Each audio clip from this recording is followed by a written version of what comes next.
आज आपण स्प्राउट्स आणि स्वीट कॉर्न वापरून मंचुरियन पकोडे करूया। नमस्कार, मी प्रतिभा दारंवार दाज किचनमध्ये आपल्या सर्वांचं स्वागत आहे।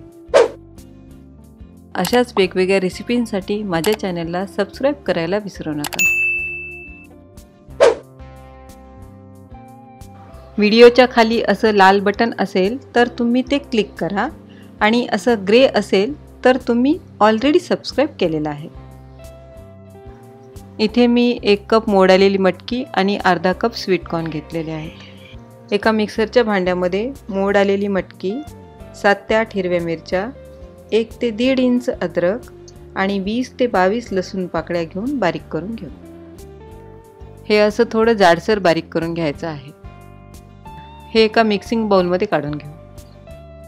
आता याच मिक्सरच्या भांड्यामध्ये अर्धा कप स्वीट कॉर्न घेऊन थोडेसे जाडसर बारीक करून घेऊ।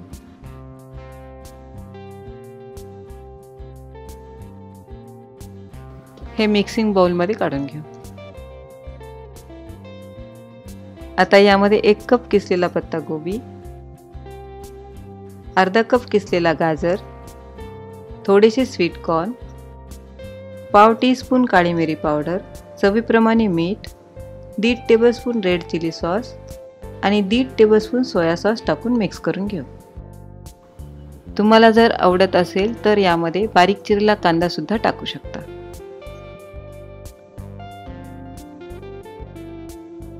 नॉर्मली यामध्ये सर्वजण कॉर्नफ्लॉवर किंवा मैदा टाकतात, पण मी यामध्ये तांदळाचं पीठ टाकत आहे। मी हे 1 कप तांदळाचं पीठ घेतलेलं आहे। यामध्ये लागेल तसं थोडं पीठ टाकून मिक्स करून घेऊ। तांदळाचं पीठ वापरल्यामुळे मंचुरियन पकोडे ऑइली होत नाहीत आणि क्रिस्पी होतात। यासाठी पूर्ण 1 कप पीठ लागलेलं आहे। हे आपलं पीठ तयार आहे। याचे बॉल्स बनवून तळून घेऊ। असे छोटे छोटे गोळे बनवायचे आहेत।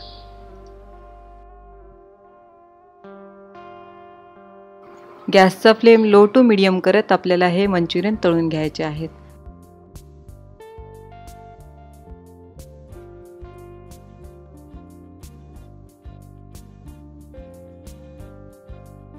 असे क्रिस्पी होईपर्यंत तळून घ्यायचे आहेत।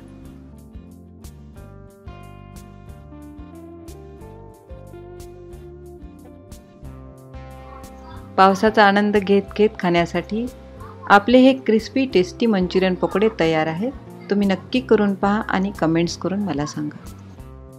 तुम्हाला ही रेसिपी आवडली असल्यास लाईक करा, शेअर करा आणि सबस्क्राइब करायला विसरू नका।